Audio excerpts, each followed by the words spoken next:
Good morning, loved ones. It's your boy Seth Garu Baxter with Maker's Bar. We are creating 1 million liters today for tomorrow. I can't say it with enough humility and enough pride who I am interviewing today. We have with us Brother Jamel from Jamel Hooper from Brother Jamel Entertainment. We go way back, and it is an honor. And I'm definitely trying not to fan out too much. This brother and I go back to the days of Hip Hop Cafe, and we're kind of old hip hop heads. So, Makers Bar audience, you are in for an absolute treat. His knowledge as a poet, as a spoken word artist, as a DJ, and as a comedian extraordinaire, multifaceted entertainer. Please help me welcome, ladies and gentlemen, Brother Jamel Hooper. Brother Jamel, how you doing today? I'm doing well. I'm doing very well. How you doing? I am doing well. Thank you. I just really want to say how much we appreciate you speaking with the Makers Bar audience this morning. And we are truly looking forward to the wealth of knowledge that you have with the music scene, which we definitely want to get into, and some of your origins and where you have gotten to where you're at. It is definitely one of the great pleasures that when I was talking to people about being able to speak with you today, not only to talk about great music, but to talk about your ascension to the next level. So it is truly an honor again. Oh, thank you for having me. Absolutely. So, Brother Jamal, tell us, where did you originate from? Your state of origin? Is it California? No, man, I was born and raised in Houston, Texas, on the north side of Houston, Texas, in a neighborhood called Acres Homes. And I probably spent like I was born in Acres Homes. Then, like as a very little baby, we moved into the projects, Garden City projects, and so which is like on the outer skirts of Acres Homes itself. So it's still like really Acres Homes based, and so that's where I'm from, Acres Homes, man. Breakers Homes. So I've said a couple of times you have such an East Coast kind of vibe to you because some of you cats don't know he has an East Coast swing tone, but he is definitely a Texas person. And so with his music styles, you can definitely see a variety of his upbringing. So tell us, where did your love of music and how did your origin grow as a child? What was your first love? Well, um, that's like two separate questions almost, but it's easy to answer. Musically, my dad is a musician, so that was music in the house always. Watching him rehearse and stuff. He played, yeah, well, he plays guitar and he sings and songwrites. So he's um he's a musician, and so that was my first musical influence. Um, but I don't play any instruments. He tried to teach us, my brother and I, one of my brothers and I, how to play guitar. But I don't think he really had the patience to, to see it through. And plus, he taught me how to, throw and catch a baseball before trying to teach me guitar. So I wasn't interested at the time. I wanted to be outside playing sports. And but then, like hip hop wise, man, the moment I don't know what the first song that I heard, but I know my first the first time I went wild and went crazy over 80 music was Run DMC. Um, it's like that, and then you know what was the other song? Hard Times. Um, those like Run DMC's first two singles that I was crazy about. Like I knew all the lyrics to both of them, and then at the, simultaneously, like b-boying and breaking was taking place, and so I was on the cardboard, learning how to get my b-boy moves right. I remember learning how to backspin. Well, not really learn how to backspin at home. I probably learned on the street first, but I remember my eldest brother and I, doing backspins on the kitchen floor, in the dining room floor, not so much the kitchen, but and and it was so it was taking off for me at that time because like dancing like was the easiest access. Dancing. yeah, dancing was the easiest access into hip hop because it was like the music is playing, let's move. It was kind of that. And so I would say dance probably was the first hip hop sector that I like kind of got into. Um, but yeah, man, that's my origin in hip hop itself. But just wanting to be an entertainer, wanting to started with me wanting to be an entertainer started with me being an actor, wanting to be an actor, shall I say. Uh, I told my dad I wanted to be an actor when I got older. And it was funny, like the funny story about that is um, I didn't know the difference or whatever between actor and actress. And I said I wanted to be an actress when I got older. And my dad goes, you mean an actor? I go, and and then he explains the difference, and I go, oh yeah, I want to be an actor. And then he says, then you should not that you should. He's like, so you want to be like Sammy Davis Jr. And I was like, who? I was like, who? Bro, I'm six. And he's like, you want to be like Sammy Davis Jr. I was like, and then he explains to me who Sammy Davis is or was. Um, and his logic behind it was Sammy Davis Jr. was a multi-talented person, and Yes. Sammy Davis Jr. had all these talents, and he said that that's who he was comparing it to. So apparently my dad looked up to Sammy Davis Jr.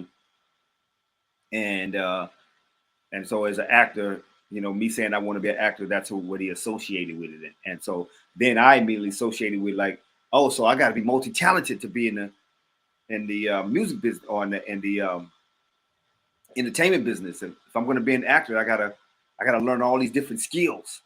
I have to learn to. I gotta make sure I can dance. I gotta sing. Or whatever is at my disposal. I have to be able to do this. And so that's the origin story, I guess. Well, Sammy Davis was up there. He was multi hyphenated like yourself. He had the comedy, he had the singing, he had the dancing, he had the acting chops. So Sammy Davis was kind of that inspiration. Was there someone in particular that was outside of hip hop? Because we have Run DMC, but as an actor, dancer, multi hyphenate that you also looked to or had as somewhat of a pathway going toward besides Sammy Davis? Oh man, yeah. Like I mimicked everything on TV, back then. Um, my first comedic influence was Red Fox, um, Oh or more so Fred Sanford. Oh yeah, Sanford and Son. Yeah, from Sanford and Son, because I was watching, like I watched the reruns like every day, like because they were on TV like all the time, right? And and Fred was just he was so that was just something that just drew me to this old man and his humor. Um, so I used to mimic everything he did, and then like how he was an incredible roaster, Oh yeah. like the way he would go back and forth with Aunt Esther, and A lot of people won't remember Aunt Esther, but I do. Oh right, yeah. and so I used to log all those roasts in my head, man. Like so, I knew how to. So anytime on the street or I got into it with one of my friends or whatever, I'd use one of Fred or Aunt Esther's roasts, because she used to hit him with some zingers too. Oh And yeah. then it was also like George Jefferson, um, those two, and then George Jefferson from the Jeffersons, Oh and yeah. then I think the third one, if I was to you know do with the power of threes or whatever, would be Mr. Furley from Oh, Three's Company. Three's Company. Yeah, Yes. yeah, Oh yeah. played by Don Knotts. Um, because he was so silly, like He it, it, was. He it, was. it was hilarious, and so like I used to watch reruns of all three of those shows like all the time. And then like Good Times and JJ, uh, all those things were like comedic influences and just like places that I wanted to go, and like I would mimic all of those guys, and not just the guys, but just the comedy of them all. I was like a sponge, um, with trying to learn that stuff, and so that was kind of my training ground and of me studying, the comedic greats, if you will. Now, how did this translate into the beginning of your career? So you had the acting and all of that. Did you start out first as a DJ professionally, or was dancing part of the professional first, or acting part of the profession first? Because some of you cats don't know, he is an extremely vibish DJ, and the DJ skills are astronomically incredible. So I'm curious, which was first, the professionally? Did you get into acting as the trailway into DJing? Tell us about that story. No, acting again was the initial vehicle, because I knew that's what I wanted to do, and because I wanted to be multi-talented and what have you, I was just drawn to doing different things. So I took acting classes and theater classes, um, like throughout junior high school and high school, and so performing in plays or and doing all the acting exercises and what have you was very pivotal. But then like moving to Los Angeles, I uh, I got it. I did a play, like I booked a play called Gangs New Threads, and this play was the first hip hop musical I have uh, not heard. So let me in ask it one more time. in Los Games. Angeles. What's that? What What's was that again? the title again? Was Gangs where? The Gangs New Threads, Gangs New Threads. Okay. um, and it was the first hip hop musical in Los Angeles. And so in this musical, like with again, like we're acting, of course, and then we're singing and we're dancing, and and it was a comedy, so I felt at home, doing that. And while doing the play, actually my partner in the play was a DJ in real life. His name is Blas Lorenzo, and we played two characters named Kicks and Laces. And uh, so, Kicks and laces. yeah, Kicks and Laces. We were a And duo. just for the folks, not Cagney and Lacey. Kicks No, and no, laces. no. Now you might have to explain who Cagney and Lacey is. Like they Oh, don't know. yeah. No, that's right. Good point. uh, but yeah, so in doing Kicks and doing that play, The Gangs New Threads, I got and I met Blas Lorenzo. And Blas Lorenzo was a DJ. He was already doing gigs around Los Angeles, and he needed a roadie. And I was, all too eager to say yes because I want to learn it. I want to learn how to DJ. It was, like, it was another component, or another element of hip hop, and that I wanted to, study and get some skills in. And so there was, I was roadieing for him and learning how to mix and blend music, and then learning the different breakdowns, or where to come in and what to transition, in songs. I learned a lot from. I was doing a TV shows. Like I used to do DJ at sitcoms, television sitcoms, Oh yeah. and that's where I learned like really how to listen to the music and learn, you know, how to really blend. Um, because if you know anything about television sitcoms, there's an audience, and in the audience there's an audience warm up who's usually a comedian, and then there's a DJ, to help help keep things lively, with the audience. And so, that bell ring after a scene is done, and then it's like, hit it, DJ, boom, and I hit the crowd with some energetic movement, keep them lively. And so, and it's learning what songs I was learning what songs like really impacted people, like how they were triggered by music. And I didn't know that that's what I was learning at the time, or I wouldn't have been able to say it that way. But I would definitely have songs lined up, like which songs would be the next song that I'm going to play, lined up and ready to go. Oh, seemed like I lost you, brother. So that was the thing, like, and DJing at sitcoms helped me learn music and learn how people responded to music. And then that's where I feel like I was off and running at that point. And so then it transitioning from doing sitcoms, because I did some pretty notable ones. I first started with this show called Ned and Stacy, and which was Deborah Messing and Thomas Hayden Church. And then I went to King and Messing, huh? Deborah,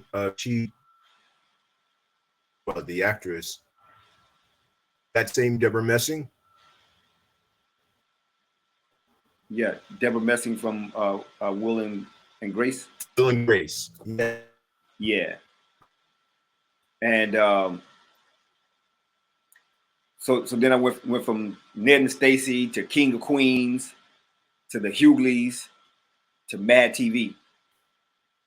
And there were some others in between and whatnot, but some of those shows didn't last, or I just did maybe like one or two of those shows, and then another DJ got on them. But those three were the ones that I stayed at the longest.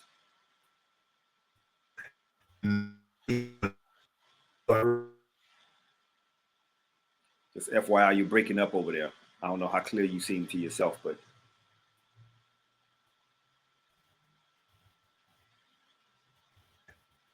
yes, we're good. Yeah, you're not coming in clearly. Let's see here. Yeah, it seems okay. Okay, and so you were doing those TV shows, DJing for a live audience, you said? Yes. How are we looking on your side? Looking good over here now. Not you're coming through now. There's a little bit of a lag with you though. So I don't know. Maybe you're having some internet connections. Like your internet is. It seemed to be functioning okay. All right. There you go. And so, perfect.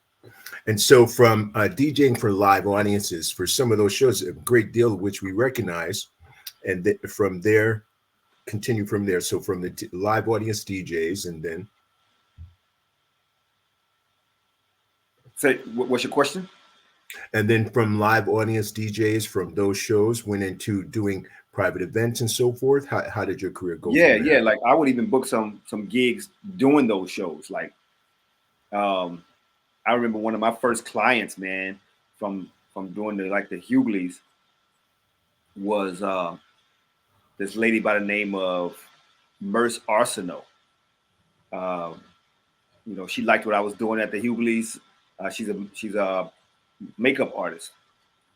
She liked what I was doing at the Hughleys, so she hired me to start doing like some of her parties, and that was that's a real confidence booster, Mm-hmm. And so I went from there and started just like booking a lot of my own things outside of working with my my mentor, Blas Lorenzo, and so DJing led to me doing poetry, and led to me DJing the Poetry Lounge and being the co-founder of the Poetry Lounge. So Blas introduced me to Dante Bosco, And Dante Bosco, for those who don't know, is played Hook.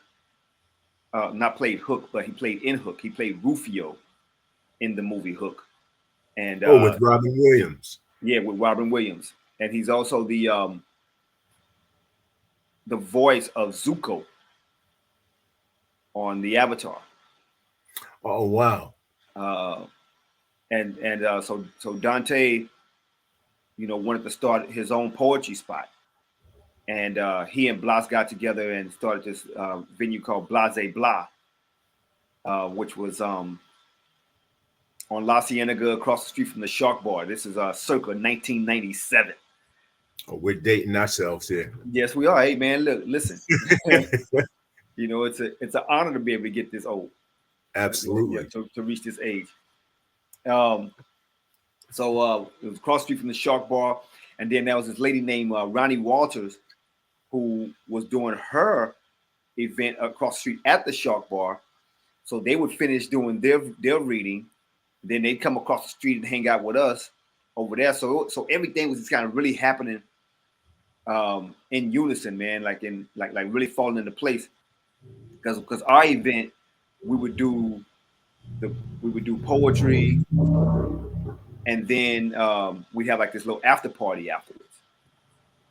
And then eventually we stopped doing the after party, segment because the venue wanted to close earlier or something like that, and then the venue was no longer accessible to us, so we would do the poetry lounge at Dante's house, and so then we dropped the name Blase Blah, and then we were just using Dante's poetry lounge or whatever, and because he had a name, and he was spearheading it, and then it just kind of kept growing from there. So I was doing poetry and DJing, the event. And it's funny because like I wasn't really writing poetry at the time. I was writing rhymes, and because I still had this dream of of being a dope MC. and, and so I would just use my rhymes in the poetry space, and I would use certain ones, so only the ones that I felt like was like really vibed with the energy of the space.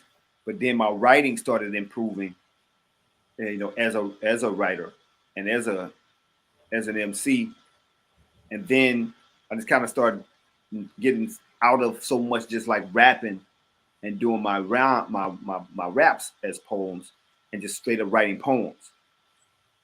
And it was just kind of growing from there, and we eventually just became the Poetry Lounge. We dropped Dante because Dante recruited Poetry Smith and Sheehan Van Cleef, and then that's when like we became a team that was pushing it along because Dante was a busy actor, like he was working as an actor, and so he traveling and stuff, so he needed help.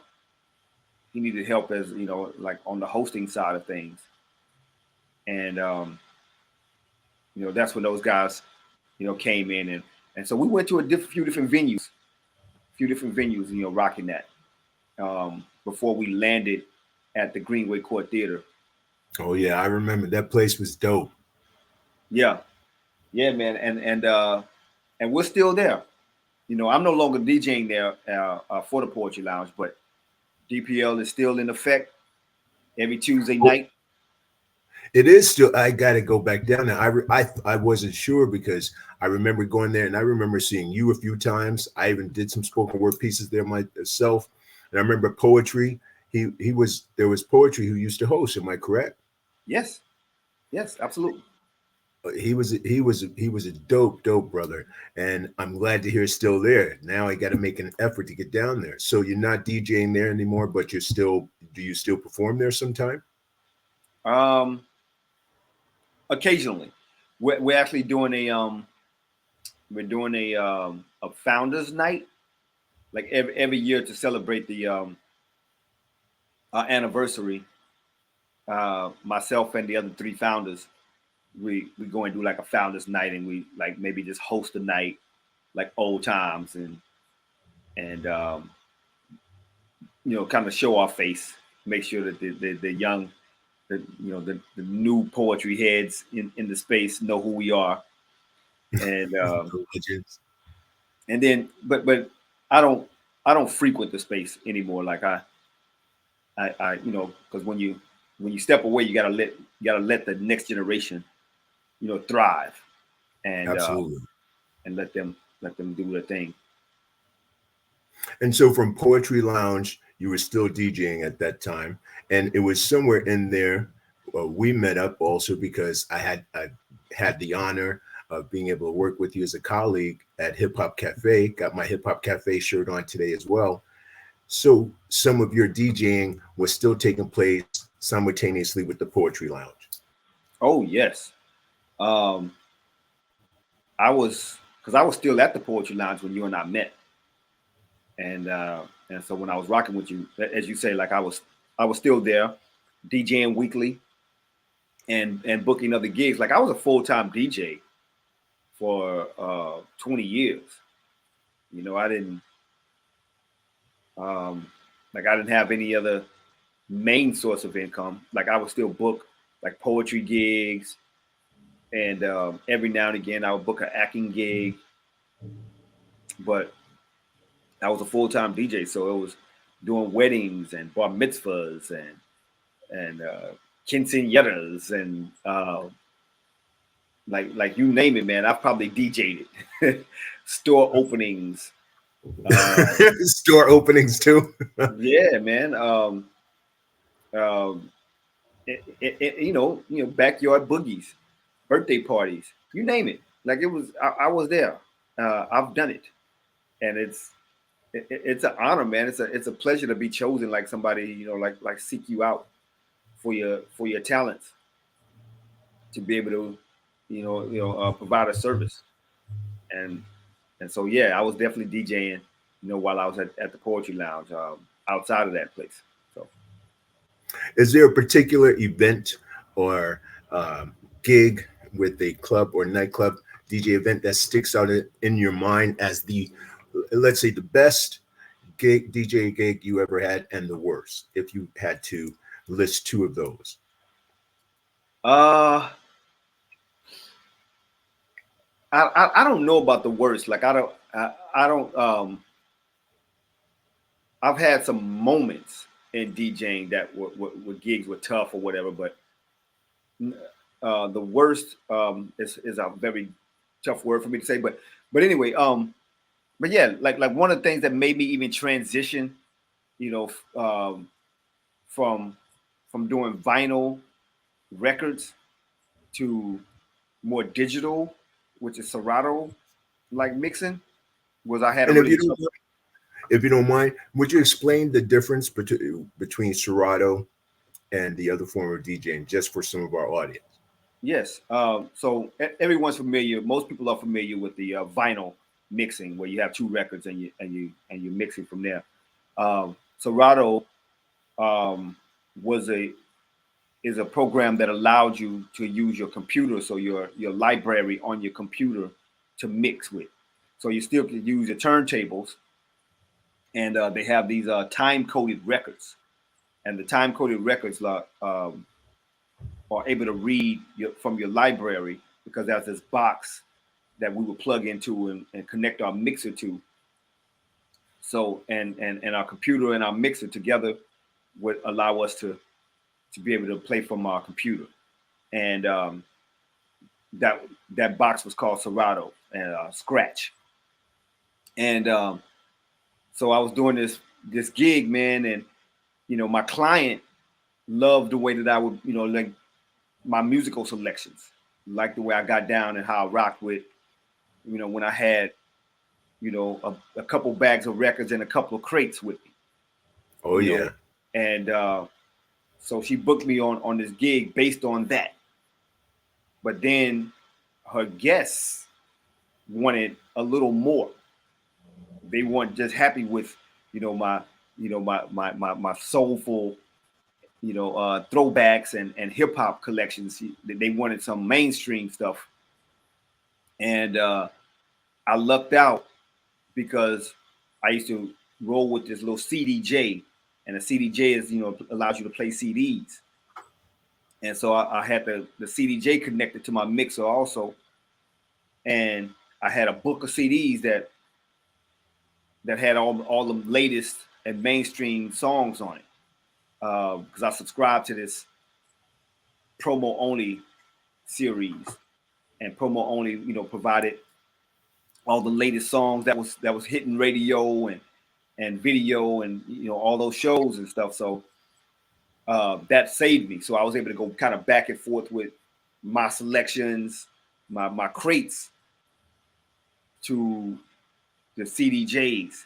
and but that gig was it was a little stressful for me because I was like man, I just want to keep hitting them and make sure like they like what I'm doing and make sure people have a good time. I don't like like my good time being disturbed. and and so the stress of that gig was made me decide to go, you know what, I'm gonna go Serato now, man. I'm gonna go and invest in this box and get that jumped off. And it was a great decision though. Like sometimes you got to go through something like crazy to upgrade and enter into the new world of technology. And then a gig that really stood out.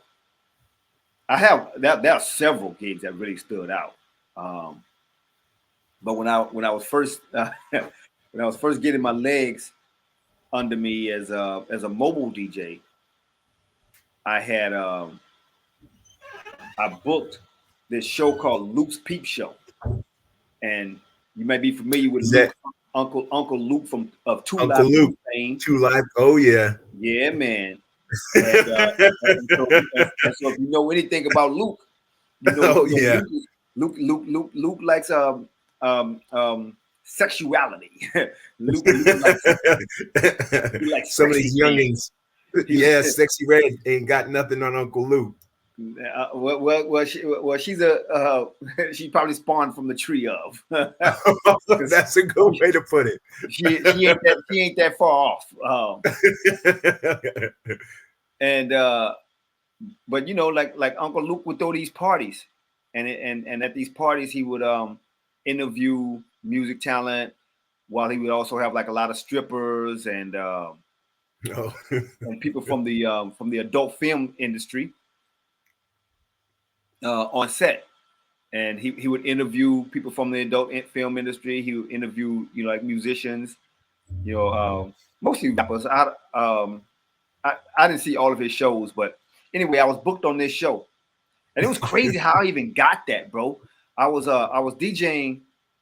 I was DJing down at Venice Beach, I think it was, and I had printed up a bunch of flyers for my DJ service, and so I'm passing out flyers while I'm DJing and whatnot, and they were promo flyers, so they were lowered in my rate just to get like get this buzz, and somebody grabbed the flyer and ended up hitting me up for the for Luke's Peep Show.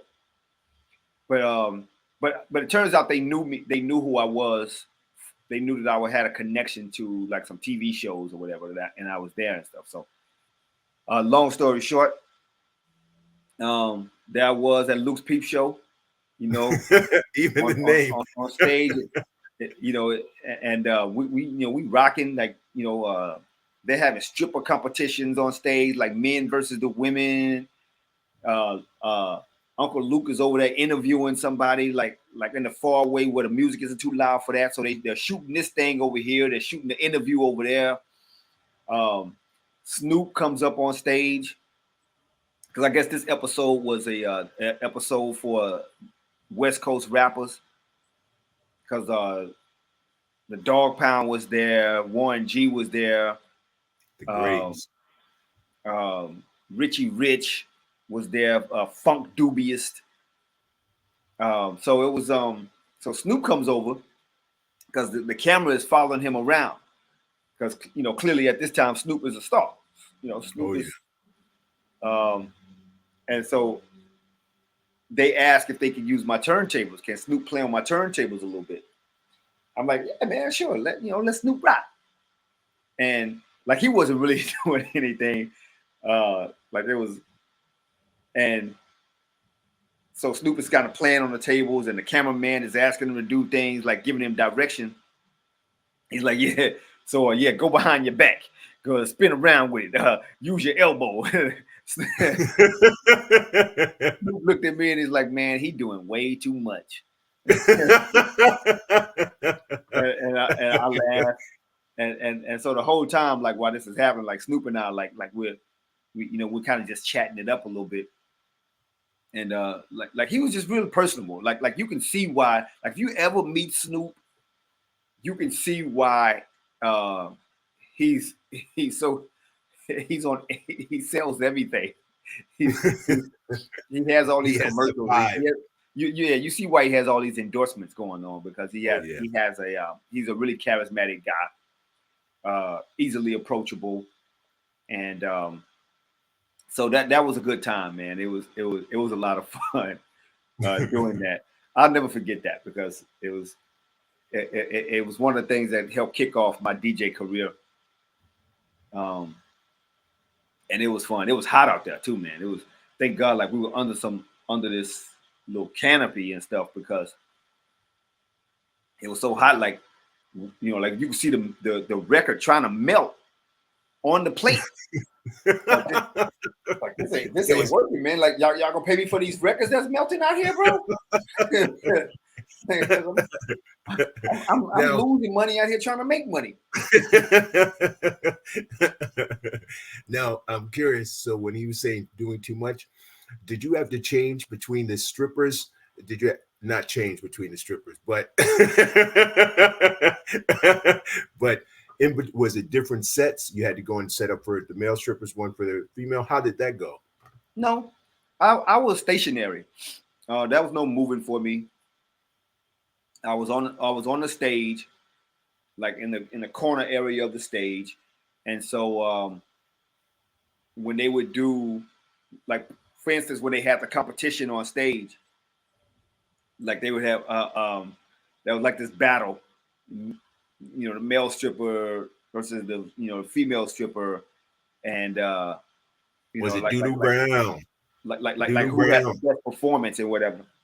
So some of them have their own music though. Some of them have their own music for me to cue up, and I had a CD player up on stage, like up there with me. So they bring me their CD, and I just play whatever song, because they might have had some music mixed together for their performance.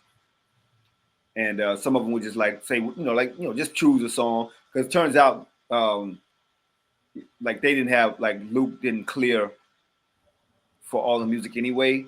So when they would air it, they wouldn't even they would play some other music on it, just to keep, for licensing purposes, And so I would just play the music, man, and keep it popping, and really just kind of taking whatever direction that the producers had going on and the directors had going on. And then my main job on the set was really just to keep the vibe up, keep people lively, do what I do. Now imagine that sometimes that's a skill set that DJs particularly have to have. And so I know we were talking about this at one point. You have to check the room temperature oftentimes to kind of gauge where that's at. Pardon me. And give us a DJing, you could be able to how does that look like as a DJ, being able to check the room temperature and know why? Yeah, man. One of the major parts of DJing is paying attention to your audience, and so that way you know what's working, and not only like what's working, like it give you a really insight to what can work later. like one of my favorite parts of the night of any event is, like cocktail hour. When people are just meeting and just arriving and schmoozing with each other, and you know, it's casual, it's chill, but I'm playing songs to see who's in the room. Like what's the vibe in the room. So if I look over here and I see somebody tapping their feet to this Mary J. Blige song, there's a really good chance later on I'll be able to play another Mary J. Blige song. And I look over here, I see somebody just kind of grooving, to this you know TLC song or whatever, and then I know that now I can see who's in the room. I can see the vibe. I see that they like sometimes what I like, or like how to give it to them, or like if I play some soul music, play like a really classic joint, and see if they're vibing with that, then that says okay, keep feeding them, more and more music. Like that's the one thing about DJing. Like a lot of times, if one song works, there's a lot of times, 5 or 6 other songs that are very similar to that one that will work also. There's a good chance that they will. So you kind of like as a DJ, like you might already have your playlist lined up based on this information. Because you go into a gig with an idea. Like once you book a gig, you talk to your audience or you talk to your client about what they like, what's their vibe, what kind of vibe they're trying to set for their party. Then you develop a playlist. You create a playlist specifically for that event, and then so you go in with the notion of, oh, this is what the night's gonna look like. This is what our night's gonna be, and then yeah, you may be able to deviate from that because like there might be some requests, or you might catch a vibe that says differently, that then you could insert other songs, like from that playlist as well. But you go in with an idea, and then you kind of, but then you also be open. Don't be closed off to what the vibe of the room actually is. Like be able to make those adjustments to, like water, man. Like like yeah, water does a certain thing, does all these things for humanity, but it's always served in a different type of container. Well, I like that. It takes a shape. Yes. Yeah, it takes the shape of the space, and as a DJ, that's kind of what we do. Like we take the shape of the music. Like it's always that music, but you don't always play them the same way, and you don't always play every song after each other. But sometimes you do, like because like once you have a fire ass set, man. Like that this set right here impresses people. Like this gonna be your killer. Boom boom, and that same technique or that same philosophy, goes for like when I do a poetry feature or when I do a comedy feature. I have my comedy routines. Like I go in that there's a set that I think that might work for this room. But then once I'm sitting in the room and I'm seeing how the audience is responding to other comedians and their jokes that they have going on, I start making some adjustments to my set. Start thinking about, or what can I interject here, or like I was gonna tell this joke over here, but now I see that like this other joke might really work as well. So then I start like like reorganizing, reordering how I'm gonna present my material as a comedian. So that philosophy of DJing is very similar, in the comedy world as well. Like what they always say: read the room, read the That's room, right. read the room. And So I'm going to ask you. I'm gonna ask you to read the room and hopefully pop this little surprise on you. If you can give us a little freestyle for our listeners. Freestyle. Oh Yeah. man.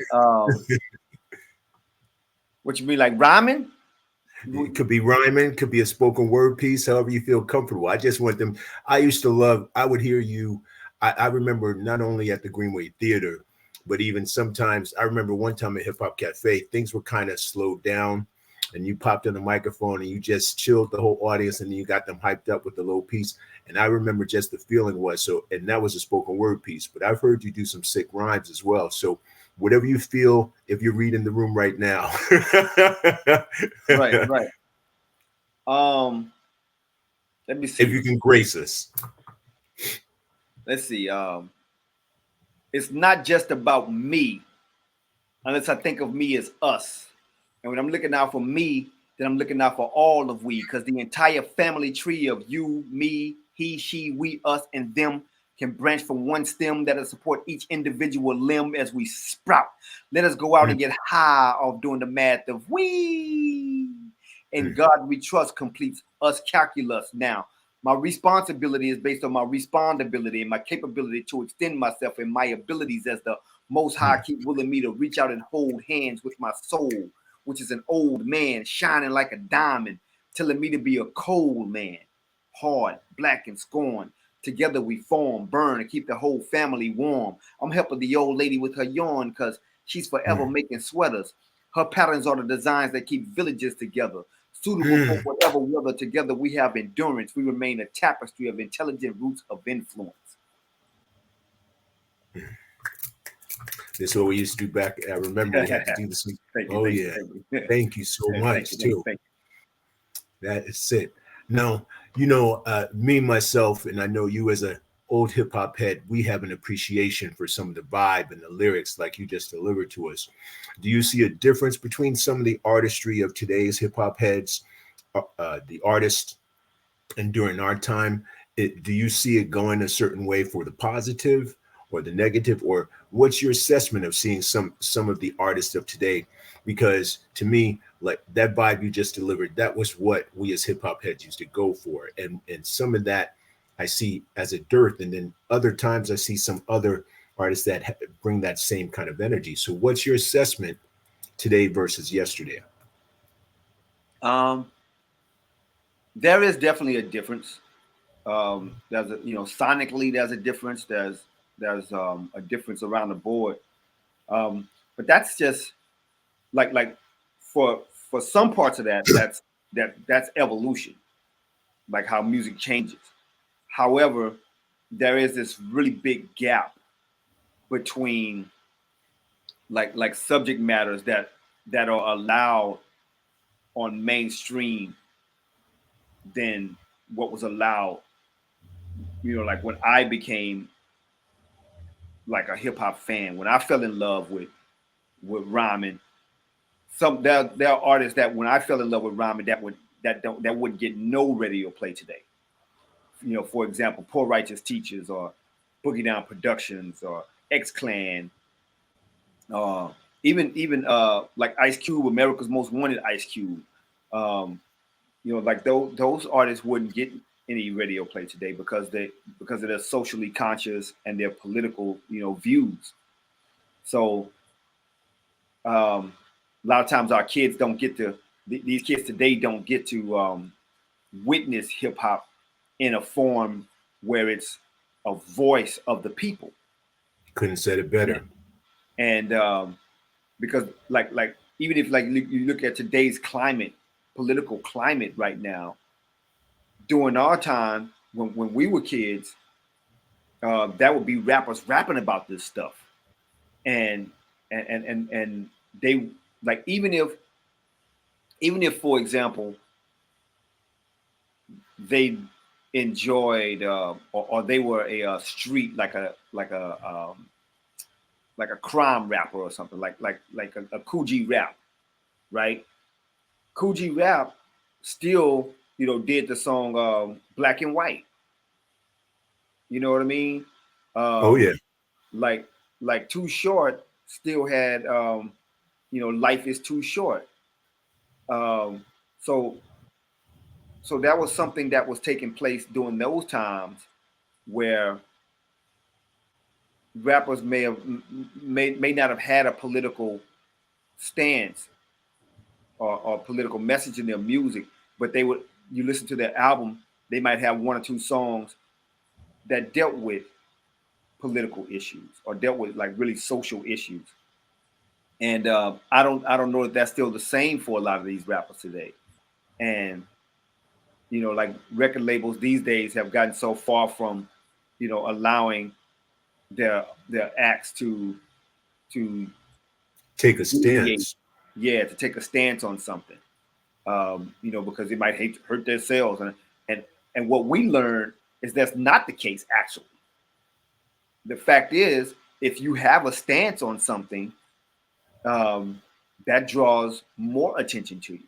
Absolutely, I agree. That brings people, especially if it's a stance that shows compassion and that shows that you're passionate about an issue that takes place. Um, that tends to draw more people towards you. Like it just I I think the biggest fear is nowadays is that if you have a loud enough voice, it ruins some corporate money, and it ruins some political views, and because a lot of corporate money comes from uh, you know uh, you know um, commercial products. Um, a lot of political money comes from commercial products, and so like they decided not to allow hip hop music to be a voice of the people anymore. I Uh, think you couldn't have said it better. because even like if you think about it, coming out of the '80s and the early '90s, the violent voices started, and the crime voices started showing up more and more and more then too. And that was a large pushback for from that social commentary, because it was a difference. That was just a huge difference between, say, that was a huge difference between Ice Cube as America's Most Wanted Ice Cube and West Side Connect Ice Cube. Agreed. That was a big difference between uh, Boogie Down Productions and Jay Z, or Biggie. You know, um, those guys had like they're incredible rappers, um, but they didn't particularly take political stance on anything, and and so that was a huge difference there. But but again, like they were so good that the audience didn't demand that of them, because that was their lane. And so one of the huge differences, like when we were coming up, was that the audience was giving choices by the labels. The labels Absolutely. were investing in across the board. Um, the acts. Matter of fact, like for instance, Jive, Too Short was on Jive. Boogie Down Productions was on Jive. So if you look at that alone, you see that they just wanted good music. But then they stopped signing your Boogie Down Productions, and started just signing more and more artists who were more closer to the Too Shorts and what have you, and so that's one of the biggest differences. Like I'm, I'll be the first to say I'm a fan of you know whether it be crime rap or sex rap and whatever. Like I listen to that just as well, but I love Dead Prez, as well. I love Tribe Called Quest, you know, um, as well as Scarface. Um, and, and that's another thing. Like for instance, like the Ghetto Boys. The Ghetto Oh yeah. Boys had both. The Ghetto Boys, like they would definitely talk about issues, and you talk about, like politics and the police, bad policing, as well as, you know, whatever else they, the other street stuff they would talk about. The other Well, because Mr. Scarface is not a political song. no, no. you know, I'm curious. Would you say some of that is because hip hop was kind of in its infancy to some regard, and now because it's made such a crossover and it's the best selling music ever? Would you say that's the reason why there's kind of this stay away from political topics, because now hip hop is so mainstream? There's a concern that well, I think you said it, won't sell as much because hip hop is now considered like pop, like some of the other music. It's a main genre. oh, absolutely.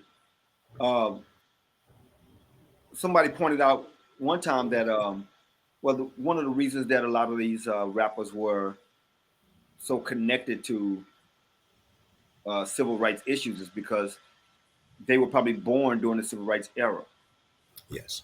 and so that climate was heavy for them. Like, you think about it, like Chuck D is over 60 now. Like, like he's like 62 or something, or It's kind of crazy to even think about. right. And so you imagine, like, like he was engulfed in that, like, as a young person. So by the time, like, he got into, like when he really started finding his voice as a rapper, like, he was like, yo, I'm gonna represent for, for Marvin Gaye or somebody, like, like he had the spirit of that in him. And the same would, could be said for a lot of them. So yeah, like they were connected to that. And so, like, by the time, Snoop and them came around, they were more or less a product of Reaganomics. Oh, good point. And so the crack era and mass incarceration. So they're rapping about things that they were being affected by, like in their world. So it was happening, like, in that manner. But it's also, again, like, it's also given the right to, like if a social political voice is being rewarded, more kids would do it. Mm. If if Say that kids, again. I think that's important to emphasize. if the social political voice was being rewarded, more kids would do it. If they saw that was a gain in it, where they can live out their career or live out their dreams, rapping like that, they would do it. But record labels aren't signing those voices anymore. So kids aren't looking at that as saying, "Oh, well, this is what rap is." Like we learn from what's being rewarded. We learn from what's being, because most people, like, people do it because they love to do it. They love the art form, but they also want to make some money. They want to. A lot of these kids are trying to, get out of the ghetto. They're trying to get out of, trying times and their economic situations. They're trying to flee, which again is why a lot of times they sell drugs. Like, people don't sell drugs because they have money, because they want, or because they have this notion that they want to poison the community. No, they sell drugs because they want to make money. They're trying to, they're in financial destitute. So, if a kid will sell drugs to get out of their situation, you think they're not going to sell crappy music to get out of that situation? Absolutely. Like, Mhm. if they learn how to, like, learning to sell drugs is easy. Learning an easy style of rhyming is, is the same thing. Like, it's like, oh, I can just talk about this and just have this catchy melody of of doing wrong because it's catchy, and I can make some money doing it. Why not do it? You know, because musical integrity isn't something that's innate. Ooh, ooh. Musical integrity is something that's chosen, and Want to do that? and it takes courage to go against the grain and do that, to have musical integrity, because the moment that you say I'm going to have musical integrity, now you're going against the grain, and going against the grain is not easy. It is the road less traveled. Absolutely. And when you're hungry, you go in the direction where most of the food is, not not That's the way to put it. not where there are slim pickings. That's and Slim Pickens is not the name of a rapper. Nah, exactly. You know what's funny? You know what's funny? I did meet a rapper named Slim Pickings once. It's funny you would say that. I did once meet a rapper named Slim Pickens. He was good too. He was good. Like like like he had this somewhat Scarface slash Tupac-ish kind of thing about him, because he definitely had a hardcore approach to rhyming, but he had this social thing also with that. So, which again, like that's why people love Tupac, because Tupac could do both. Absolutely. He was one of very few rappers who could do both. Um, yeah, like he can make a song like "Hit 'Em Up," and he can make a song like "Dear Mama." Oh yeah. Oh yeah. Very variety. Very very well put. Very well Yeah, put. Who, if you had to pick two inspirational artists for you, who would those be that influenced some of your style and some of your tastes in hip hop? man. When I first started rhyming, when I really, I patterned myself after Big Daddy Kane and KRS-One. Two of my Like greats. Two of the like greats. those were two of the voices that I wanted to embody in my joints, because they were both rappers. They both had something to say, and they were just both dope. You know, that's why I think it was so fitting for me personally as a fan that the two of them did the verses with each other. Oh yeah. Oh, that Because was legendary, Pat. you know what I Legendary, mean? dude. You know what I mean? Like Oh, like dude. like I like was yes. like those two guys those two are in my top five. Yes. Mine too. Um, because my top five was chosen before, or embodies more pioneering rappers before it got into like what's your top five, but before all this, how deep Mount is your lyrical? Rushmore, this whole Mount Rushmore thing. Yeah, yeah, yeah. Um, and plus, I just have this thing, man. Um, my top five can't feature a rapper who who's a drug dealing rapper. Like that. That's a personal thing for me. Um, my top five can't be it's not a crime based rapper. Dig it. Um, so Big Daddy Kane and KRS-One are in my top five. Rakim is in my top five. Oh Ice yeah. Cube is in my top five, and the rapper who kind of bridged the gap between the golden era and, I don't know, the Jiggy or platinum era, to round out my top five would be Nas. Oh, you said it. You said my top five. I Um, have to throw in Pharaoh Munch. Pharaoh Munch is big for me. Pharaoh okay, Munch is in my top five. He's one of my cats too. Yeah. yeah, Pharoah Monch is dope. Like I Oh yeah. Oh like yeah. like and so like a lot of times, like you hear people talk about their top five and whatever, and so clearly a lot of times it's age based. Like you could tell like how old somebody is, because kids because kids today, like in their 30s, doing a top five they don't know the impact that LL Cool J had. Preach. They don't like when LL Cool J was young and hungry and ready to just bite off. They have no idea how we looked at him as Absolutely. as this fierce rapper, right? They have no idea the impact that Eric B and Rakim had when they showed up on the scene. Everything changed.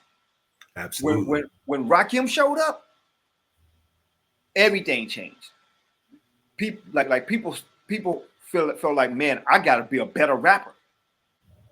Like when Rakim started rhyming, it was like, oh my God, I gotta rap better. Like he made everybody step their game up. You're right. He had everybody writing metaphors and changing their pattern of rhyming, and then showing that you don't have to be loud on a record. Like you don't have to be forceful on a record. He had he those three things alone, his cadence, his his metaphors, and his rhyme patterns changed hip hop. I couldn't agree more. Like it changed the way people are rhyming, man. Like and kids today, if they do a top five, like and not just kids, like people in their 30s or whatever, they wasn't around. Like they wasn't around in 88 or 87 to hear that. I mean, actually, he said like he got his chance to record his album in '86. So when he first did Melody or whatever, and Eric B. President, but to see that, to see what happened after that moment, it's crazy because I was just barely old enough to be like, man, he's dope, but I didn't know what his impact was at that age. You know what I mean? When I I first do. heard when I first heard Eric B and Rakim, I was like 13,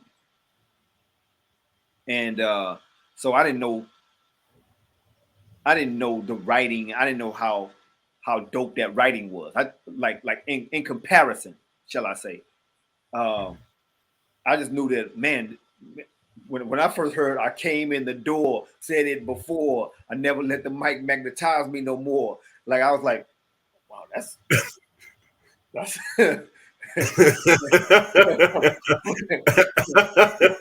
We did that look. and my friend, man, like he kept playing that record over and over and over. And then like, you know, he flipped the B side and then like Melody was on there, and I was like, man, this is fresh. And Melody just kind of had this vibe that was different than any other song, because it didn't have this upbeat thing. It was like it had this whistle, do do do do do do do do do do do, and then he starts rhyming.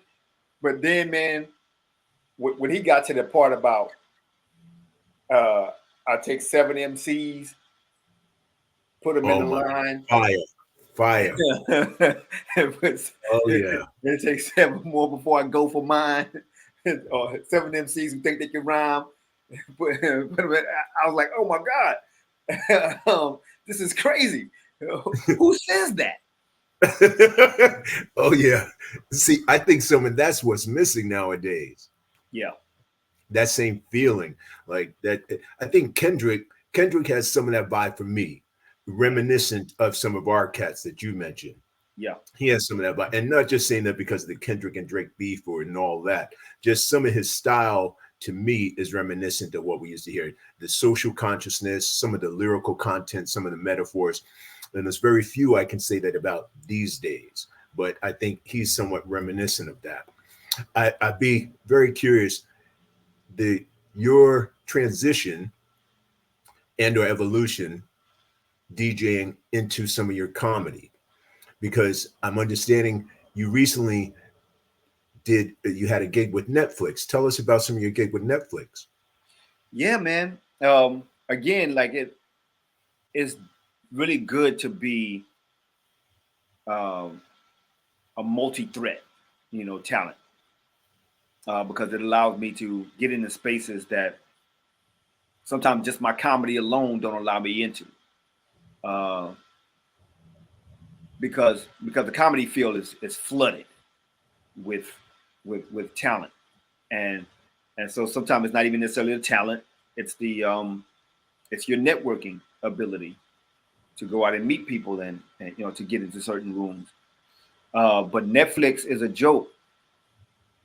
Festival just passed, and I was able to for the second time DJ an event, and it's with my guy Jeremy Christian Gumbo, um, who he did this Gumbo and Friends did another show for Netflix. Is a joke festival, and he asked me to come through and DJ, for the festival, for his night, and it was really magical, man. Like it was such a dope night. We sold out the Miracle Theater in Inglewood, and it was just like like you look and see this huge audience out there, and then the show was like the way it moved and the talent on stage, like it was a blessing to be there, and it was a lot of fun, watching it, and oh, just another part of it is seeing my comedy friend, um, play out his dream like that. Was fantastic. Like it was good, and hopefully we could do it again next year. And but don't get me wrong, and don't get it twisted. It is definitely a goal of mine to be on stage at Netflix is a Joke Festival. So So that's where you see yourself graduating the next few years. yeah, like, and definitely doing more and more stand up and doing bigger and bigger stages. Um, you know, as a comedian, I want more people to see me. I want more audience members. I want a bigger fan base, and I see it happening. It's funny that you mentioned it, like the DJing and comedy, because of my love for music. Of course, I have uh, jokes and comedy bits, that deal with music, that have you know that where I might make fun of artists, or make fun of songs. Um, Like, can you give us an example?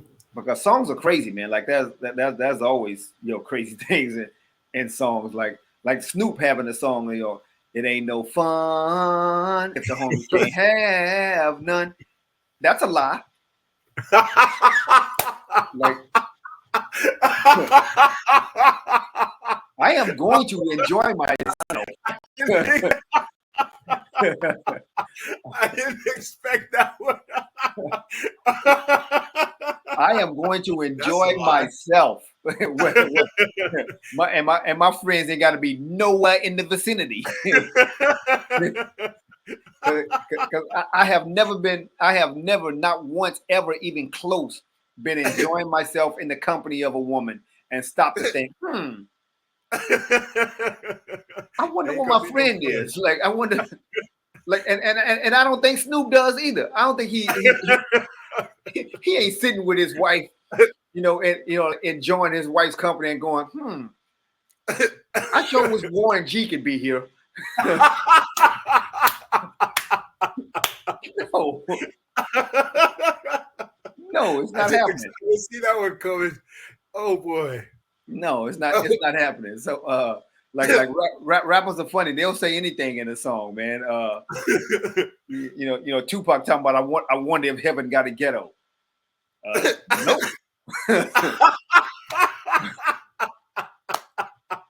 Why? Don't we go to heaven to get away from the ghetto? Isn't that the purpose of heaven? Like, Yes.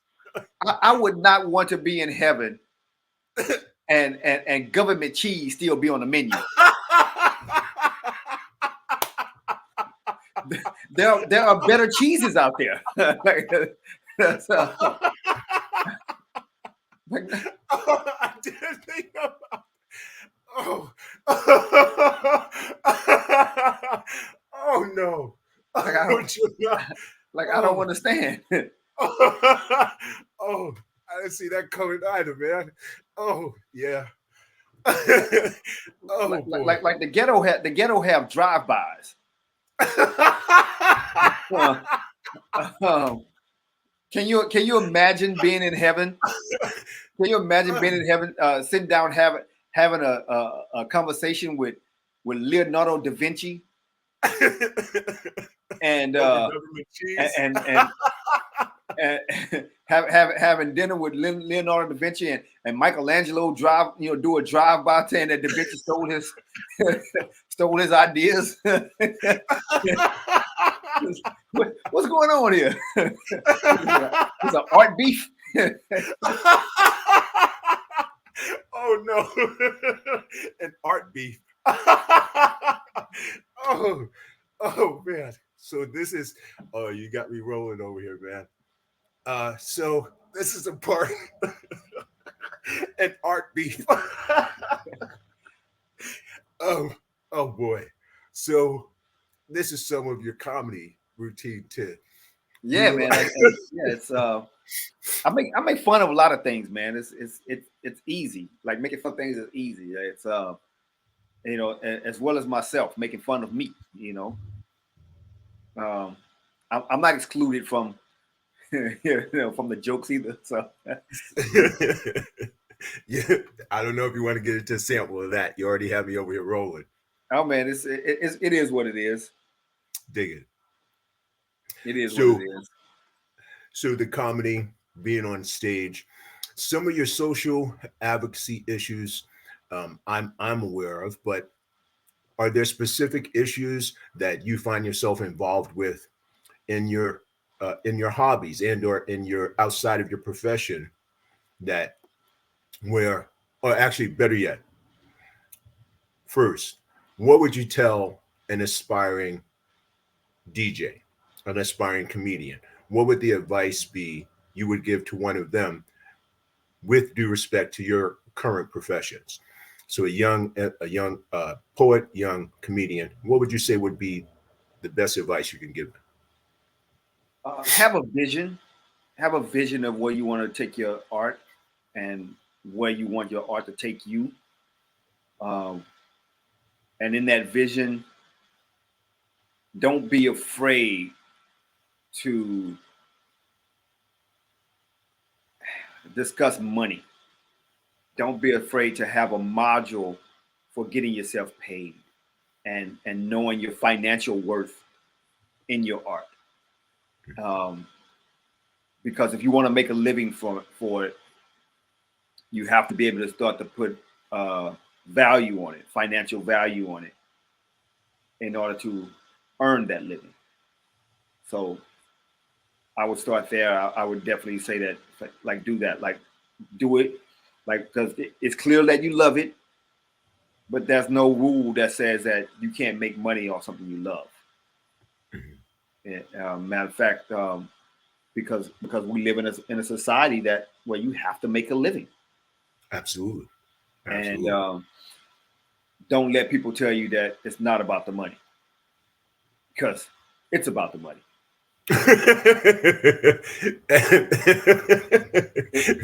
It took me years to like really grasp that. Because for years, like even as a DJ, man, like I was working a lot, um, but really undervaluing myself Mm, and not like charging what I was worth in a lot of spaces, and so being able to level up became more difficult because I stayed in a certain tax bracket for so long. mhm. you know so it's very important that you learn how to monetize your art. That's if you want to make a living doing it. Now, if it's just a hobby, be a hobby, have fun. Yeah, Maybe you have another stream of income. And so maybe you keep the two of them separated. That's fine. That's fair. But know that it's important to just know that. Um, if you want it to be a hobby, that's one thing. But if you want it to be a way of living, that's another. And so learn learn the difference, and then you kind of take it from there because you know there are definitely times where I donate um, my time and my talent, to spaces and to organizations and what have you. Um, and it's an honor to do that. absolutely. And but it's also an honor to be able to put food on my table.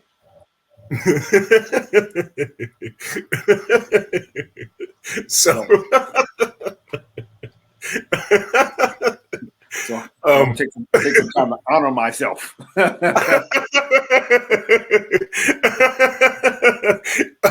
so you've been hitting me with some singers, dude. Um, so a transition without segue.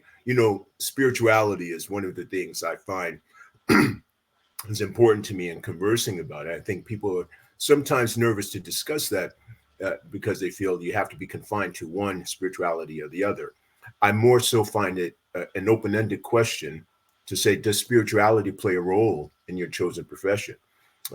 Is that somewhat where you feel music is your spirituality, or how would you say if it does, spirituality fits into your profession and into your life? Well, spirituality is a part of who I am. So everything that I do, like throughout this conversation, I had moments of talking about integrity and and how like hip hop, like help shape and mold people, and like it takes a sense of spirituality to take those type of stances, and to because you have to be confident enough in it to be able to have it in, to be able to weave it into your arts. At least that's what I think. Uh, some people still like may separate them a lot, and and for the most part, I get that, and because sometimes I do too. Like I don't want to inundate people with my beliefs. For I, sure. I more or less put the beliefs into my behavior and my way I of like being, and in my spirituality. So I try to like like spiritual people who are truly spiritual and walk by a particular faith and walk with God, walk with the Most High. You can see it in them a lot of times, and people. So like if you have it, like people will see it in you. I like Like that. the idea of going out and recruiting and speaking your gospel. That's that's adding extra to it. When you walking out looking to save souls.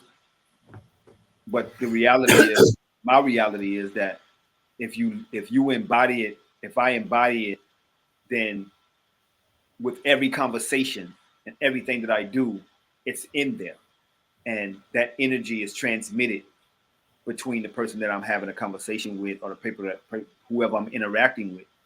It takes its place, um, without even having to actually discuss whatever my dogma may be. Um, like it'll be there, and people's curiosity just kind of shows up with them, when, you know, and that's my thing, man. I show up to conversations looking to learn something. I show up looking to learn, and then Oh, dig it.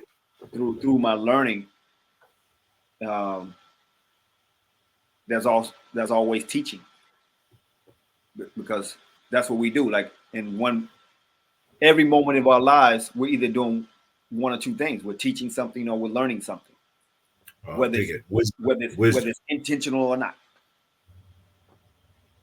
Because that's what the transmission of energy is, um, learning and teaching, giving and taking. So that's how I walk. That's how I roll. But when people ask, most time I tell them I'm Islamic, but I'm not Muslim, Mm. because Islam means submission to the will of God, and Muslims have a religion, that is Islam, but I don't particularly practice Islam as a religion. It's I'd be a terrible Muslim. I'm not good at it. I'm not good with like those like rules and stuff like that. I've tried it.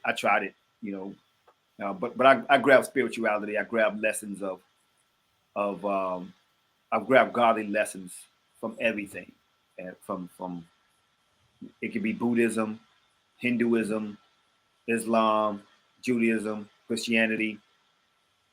I take them all in. I take whatever lessons that's necessary for my humanity. And then, Brother Gimel, as we're closing, tell us where Brother Gimel came from. How did that name come about? In a nutshell, like as I just explained it to you, but like me living my spiritual truth, and my chess partner always called me brother. Like he was always, like brother this, brother that, hey, brother, and that wasn't how he spoke to everybody. But he always called me brother, and then sometimes he would like put Jamel on it, and so I just kind of took that and just put it in my like on my stage name. I was like, you know what, I'm gonna rock with that, because my rap name before that was King Lyric G, and I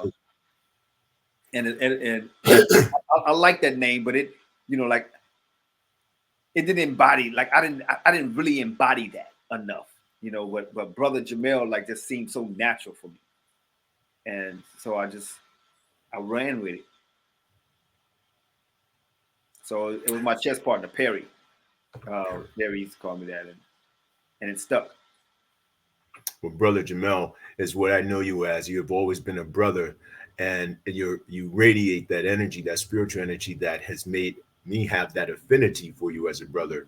And I just think it fits so perfectly with the warmth, the loving, the spirituality, and the talent and skills that I've always known these years. And I'm so glad to have been able to share this with the audience here. And I'm looking forward to, pardon me, hear their response.